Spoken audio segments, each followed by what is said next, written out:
Hi అండి, అందరికీ ఎలా ఉన్నారు? అందరూ బాగున్నారా? ఈరోజు నేను పిల్లల కోసం స్నాక్గా చేసే కచోడీ రెసిపీతో అయితే మీ ముందుకు వచ్చేసాను ఫ్రెండ్స్. ఇంట్రెస్ట్ ఉన్న వాళ్ళు వీడియోని పూర్తిగా చూడండి. దానికోసం నేను ముందుగా 1 కప్పు పెసరపప్పు అయితే ఇలా 1 గంట ముందు అయితే నానబెట్టి పెట్టుకున్నానండి. మీ దగ్గర సాయి పెసరపప్పు ఉన్న దాన్నైనా వాడుకోవచ్చు ఫ్రెండ్స్. నా దగ్గర పొట్టు పెసరపప్పు ఉంది, దాన్ని వాడుకుంటున్నాను. తర్వాత వేరొక గిన్నె తీసుకుని అందులో ఒక 2 కప్పుల వరకు మైదా, ఒక 1/2 కప్పు వరకు రవ్వ అండి, బొంబాయి రవ్వ వేసుకున్నాను. తర్వాత అందులో 1 టేబుల్ స్పూన్ వరకు వాముని ఇలా చేతులతో నలిపేసి వేసుకున్నాను ఫ్రెండ్స్. తర్వాత ఇందులోనే ఒక 1/2 టేబుల్ స్పూన్ వరకు సాల్ట్, అలాగే ఒక 2-3 టేబుల్ స్పూన్ల వరకు ఆయిల్ వేసి ఈ పిండికి బాగా పట్టించాలండి. దీంట్లో వేసిన రవ్వ పిండి ఈ నూనెకి బాగా కలిసేలాగా కలపాలండి. మనం వేసిన నూనె సరిపోయిందా లేదా అనేసి ఇలా చేత్తో ముద్దలాగా తీసుకుంటే ఇలా ముద్ద అవుతుంది ఫ్రెండ్స్. చూసారు కదా, మళ్ళీ ఇలా నలిపితే నలిగిపోతుంది. ఇలా రావాలండి. ఒకవేళ మీకు రాకపోతే ఇంకొక టేబుల్ స్పూన్ ఆయిల్ అయితే యాడ్ చేసుకోండి ఫ్రెండ్స్. తర్వాత ఇందులో కొద్దిగా వాటర్ పోసుకుంటూ పిండిని స్మూత్గా చపాతీ పిండిలాగా కలిపేసి మనం ఒక 1/2 అవర్ అయితే పక్కన పెట్టేసుకుందామండి. చూసారు కదా, ఇప్పుడు దీని లోపల ఫిల్లింగ్ కోసం మనం మసాలా అయితే రెడీ చేద్దాం. దానికోసం మిక్సీ జార్ అయితే తీసుకుని అందులో ఒక 3 టేబుల్ స్పూన్ల వరకు ధనియాలు వేసుకున్నానండి. తర్వాత 1 టేబుల్ స్పూన్ జీలకర్ర, అలాగే ఒక 1/2 టేబుల్ స్పూన్ వరకు మిరియాలు వేసుకున్నాను. తర్వాత ఒక 10 వరకు ఎండుమిర్చి అండి వేసుకుని వీటిని బరకగా ఉండేలాగా ఇలా పౌడర్ లాగా చేసుకోవాలండి. చూసారు కదా, తర్వాత దీన్ని వేరే ప్లేట్లో పెట్టేసుకుని మనం ముందుగానే నానబెట్టి పెట్టుకున్న పెసరపప్పు ఉంది కదా, మూంగ్ దాల్ అండి, దాన్ని కూడా కొద్దిగా వాటర్ అవసరం అయితే కొద్దిగా యాడ్ చేసుకుంటూ ఇలా పేస్ట్ లాగా చేసి అయితే పెట్టుకోవాలి. తర్వాత స్టవ్ వెలిగించి ఒక కడాయి అయితే పెట్టుకుందాం ఇలాగనమాట. తర్వాత ఇందులో ఒక 3 టేబుల్ స్పూన్ల వరకు ఆయిల్ వేసుకుని ఇందులో ఆయిల్ హీట్ అయిన తర్వాత మనం మిక్సీ పట్టి పెట్టుకున్న పౌడర్ ఉంది కదా, ఆ పౌడర్ అయితే ఫస్ట్ వేసేసుకోవాలండి. వేసేసుకుని ఒక 5 నిమిషాలు అయితే 5 నిమిషాలు కూడా పట్టదులేండి, ఒక 2 నిమిషాలు అనుకోండి. ఒక 2 నిమిషాలు అయితే దీన్ని ఇలా ఫ్రై చేసుకోవాలి, ఆ పచ్చివాసన పోయే వరకు. తర్వాత ఇందులోనే మిక్సీ పట్టి పెట్టుకున్నాం కదా పెసరపప్పుని పేస్ట్ చేసి, ఆ పేస్ట్ కూడా ఇందులో యాడ్ చేసేసుకోవాలి ఫ్రెండ్స్. చూపిస్తాను మీకు ఇలాగనమాట. ఈ పెసరపప్పు పేస్ట్ కూడా ఇందులో యాడ్ చేసేసుకుని ఈ మసాలా అంతా ఈ పెసరపప్పు మిశ్రమాన్ని పట్టేలాగా మనం బాగా మిక్స్ చేయాలండి. ఇలా అనమాట. ఇదే ప్రాసెస్ కొంచెం ఎక్కువ ఉంటుందండి. ఈ ప్రాసెస్ శుభ్రంగా చేసుకుంటే మనకి 1 వారం వరకు దీన్ని ఫ్రిడ్జ్లో పెట్టైనా అట్టి పెట్టుకోవచ్చు ఫ్రెండ్స్. తర్వాత మధ్యలో మనకు కావాలి అనుకున్నప్పుడు మనం కచోడీలు అయితే చేసి ఇవ్వచ్చు పిల్లలకి. ఇలా బాగా మిక్స్ అయిన తర్వాత ఇందులో ఒక 1/2 టేబుల్ స్పూన్ వరకు సాల్ట్, అలాగే ఇంగు వేసానండి, ఒక 1/2 టేబుల్ స్పూను. తర్వాత 1 టేబుల్ స్పూన్ వరకు కారం వేసుకున్నానండి, మన ఇంట్లో చేసిన కారమే ఇది. తర్వాత ఒక 1/2 టేబుల్ స్పూన్ వరకు పసుపు వేసి ఇవన్నీ బాగా కలిసేలాగా మిక్స్ చేయాలండి. మిక్స్ చేస్తూనే ఉండాలి, లేదంటే అడుగు పడుతుంది. ఎంతగా మిక్స్ చేయాలంటే మనం వేసిన పేస్ట్ డ్రైగా అయిపోతుందండి. ఇలా పొడిలాడేలాగా అయిపోతుంది. మనం అంతసేపు ఫ్రై చేస్తూనే ఉండాలన్నమాట. ఇలా ఫ్రై చేసి పెట్టుకోవచ్చండి, 1 వారం వరకు ఉంటుంది.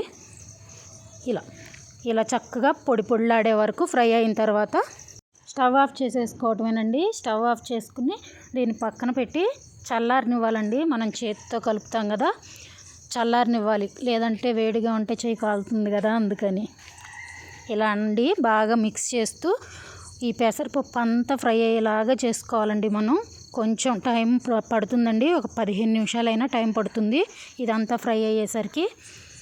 ఇలా స్టవ్ ఆఫ్ చేసుకుని దీన్ని పక్కన పెట్టి చల్లారనివ్వాలండి.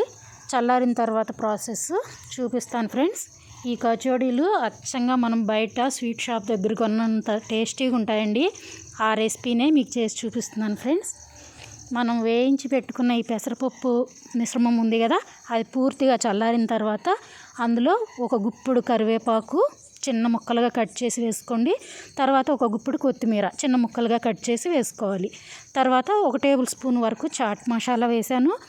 తర్వాత ఒక కట్ చేసిన నిమ్మకాయని హాఫ్ అయితే ఇందులో పిండేసాను ఫ్రెండ్స్. గింజలు తీసేసి హాఫ్ పిండేసాను. చూసారు కదా, ఇలా పిండేసిన తర్వాత మళ్ళీ ఒకసారి అయితే బాగా మిక్స్ చేసేసుకోవాలండి. ఇలా అన్నమాట. మిక్స్ చేసుకుని ఇక మనం తర్వాత ప్రాసెస్, మనం ముందుగానే పిండి కలిపి పెట్టుకున్నాం కదా మైదా పిండి, అదైతే తీసుకోవాలి. తర్వాత స్టవ్ వెలిగించి బాండీ పెట్టుకుని డీప్ ఫ్రైకి సరిపడా ఆయిల్ వేసుకోవాలి. ఈ ఆయిల్ వేడవుతున్నంతసేపు మనం కచోరీలు అయితే రెడీ చేసుకుందాం ఫ్రెండ్స్. మనం చక్కగా కలిపిన పిండి దానిలో వేసిన రవ్వ కూడా చక్కగా నానిపోయి చాలా స్మూత్గా అయిపోయిందండి. అలా స్మూత్గా అవ్వాలి, చేతికి గరుకుగా తగలకూడదండి. రవ్వ నానబెట్టుకోవాలి, అందుకని 1 గంట ముందైనా సరే పిండిని. ఇలా అనమాట.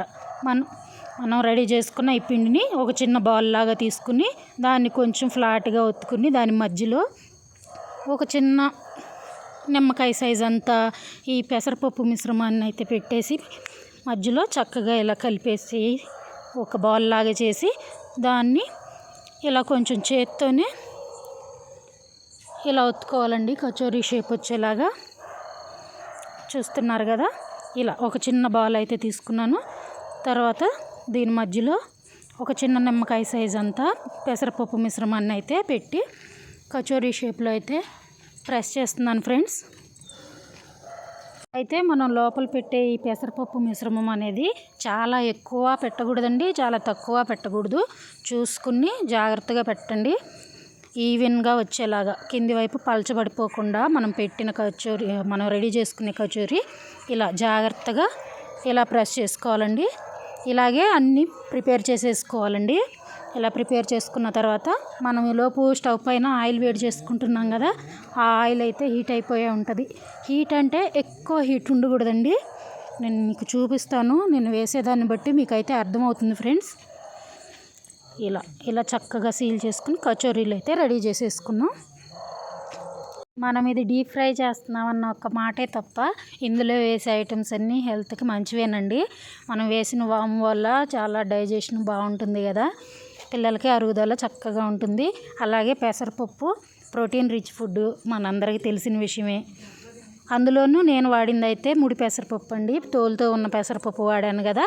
మనం ఇంతకుముందు పప్పుచారు చేయడానికి వేయించి ప్రిపేర్ చేసుకున్నాను కదా, అందులో మిగిలిన పెసరపప్పేనండి నేను వాడుకుంది. మీరు కూడా వీలున్నంత వరకు ఇలా రా మెటీరియల్తో తయారు చేసుకోవటానికే ట్రై చేయండి ఫ్రెండ్స్. ఇలా అనమాట. మన కచోరీలన్నీ రెడీ చేసేసుకున్న తర్వాత ఆయిల్ ఇలా లో హీట్లో ఉండాలండి. ఆయిల్ పోసిన తర్వాత లో హీట్లో, అది ఇంకా ఎక్కువ వేడి ఎక్కక ముందే మనం ఈ కచోరీలు అయితే ఈ ఆయిల్లో యాడ్ చేసేసుకోవాలి. యాడ్ చేసుకుని ఒక 5 నిమిషాల పాటు అయితే అసలు కదపకూడదండి, అప్పుడు కొంచెం చక్కగా ఫ్లఫీగా ఉబ్బుతాయండి. ఇలా అనమాట. నిదానంగా స్లో ఫ్లేమ్ నుంచి మీడియం ఫ్లేమ్లో పెట్టి మాత్రమే ఈ కచోరీలు పూర్తిగా వేగే వరకు వేయించుకోవాలి ఫ్రెండ్స్. అస్సలు ఫ్లేమ్ అనేది హైలోనే పెట్టకూడదు. ఇది బయట స్వీట్ షాప్ వాళ్ళ సీక్రెట్ టిప్ అండి, మీ అందరి కోసం నేను షేర్ చేసేసాను. వాళ్ళందరూ నన్ను తిట్టుకుంటారో ఏమో మరి. మనం బాగా కాగిన నూనెలో వేయించితే అది పకోడీ అండి, కాగకుండా ఇలా పచ్చి నూనెలో వేపిస్తేనే అది కచోడీ అవుతుంది. దాని టేస్ట్ అప్పుడే మనకి వస్తుందండి.